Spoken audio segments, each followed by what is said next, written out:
Hi everyone, welcome to my channel. After a couple of months of hiding, Prince revealed that he has a son who was born on the 20th October 2021. That was a shocking and amazing news after Prince KB cheating on her girlfriend Zola. Most of people they thought that they fallen apart after they don't posting each other or took a snap together. Prince revealed that news by posting her mother on his social media account carrying his son. And Zola too, she posted on her account the picture of her both mothers and her son.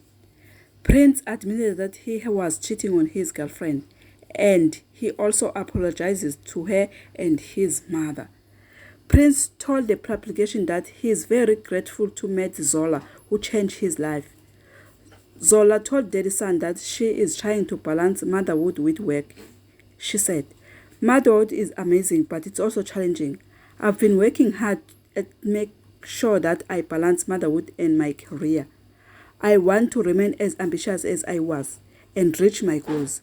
I don't want to forget myself and I'm trying to balance that with being a mother. I thank you."